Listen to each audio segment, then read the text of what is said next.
सत्तेत जासाठी नाही, सत्तेतले लोक सामान्य माणसाच्या घरापर्यंत जाण्यासाठी ही लढाई लक्षात घ्या. सत्तेत जाची लढाई नाही आहे. मी तो म्हणतो बरं झालं पडलो, किमान इतका वेळ तर भेटून राहिला ना. आमदार म्हणून बच्चू कडू, काही लोकांना असं वाटत असेल का बच्चू कडूची ताकद आमदारकीत लपलेली आहे. त्यांना हे माहित नाही बच्चू कडूची ताकद बच्चू कडू मध्येच लपलेली आहे, आमदारकीमध्ये नाही.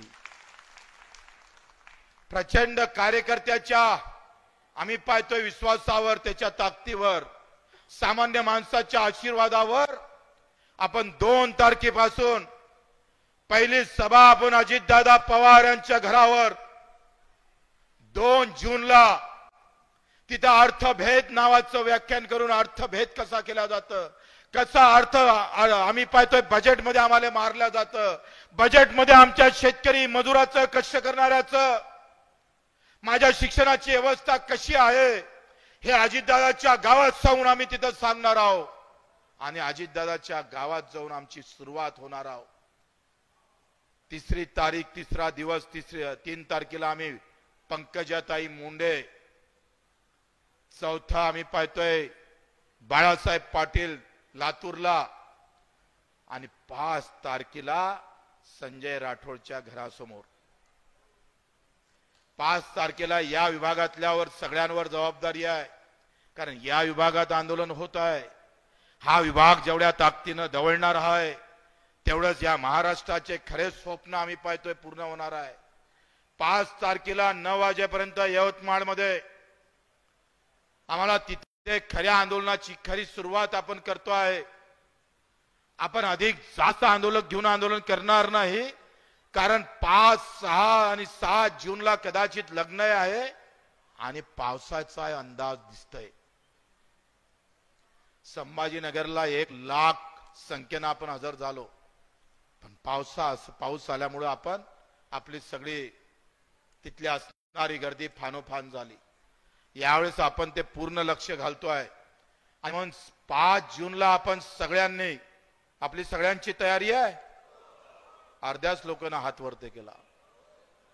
किसको डर, कोणाला काही भीती आहे का गुन्हे दाखल व्हायची?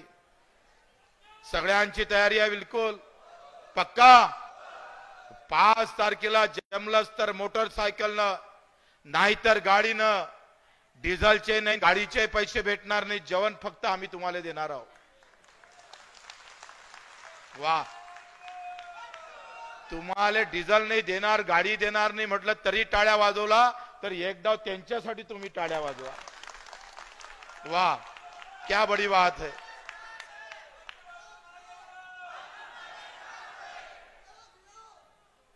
पाच तारखेला यवतमाळला 9 ते 10 वाजेपर्यंत जेवढ्या ताकदीनं होईल, जसा लग्नाला जातोय, जसा एखाद्या तीर्थ आम्ही पाहतोय धर्म कार्यालयात जातोय, त्या ताकदीनं इथं हजर व्हायचं आहे मित्र. एक शेतकरी म्हणून हजर व्हायचं आहे, एक दिव्यांग म्हणून हजर व्हायचं आहे, मी या देशाचा नागरिक आहे म्हणून हजर व्हायचं आहे, आणि इतरांना सुद्धा हजर होऊन आपण सांगितलं का आम्ही हे जीएसटी परत करू. सोयाबीनवर जो हे जीएसटी लागतं तो परत करणार आणि पुन्हा सोयाबीन उत्पादक शेतकऱ्याला 6,000 देणार. बोलायला तयार नाही. आमचा पालकमंत्री बावनकुळे म्हणतं आम्ही कर्जमाफी देऊ, नाही म्हणत नाही, पण तारीख सांगत नाही. आता बावनकुळे आपले पालकमंत्री आहे, तुमचं 15 जून पर्यंत वाट पाहू. तुम्ही जर तारीख सांगितली नाही तर तुमच्या गाडीचा चक्का गायब केल्याशिवाय राहणार नाही. मित्र, ही लढाई अतिशय निकरीनं आणि ताकदीनं लढायची आहे.